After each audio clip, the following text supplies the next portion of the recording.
इनमें से मेरी बस को चोर लेकर चला गया है, तो इनमें से मेरी बस कौन सी है?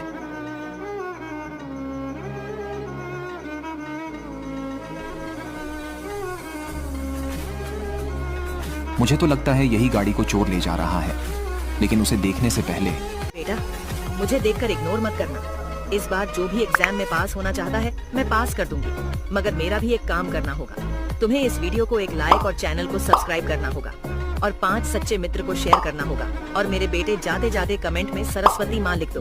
तो देखा दोस्तों, यही थी ना चोरी की गाड़ी।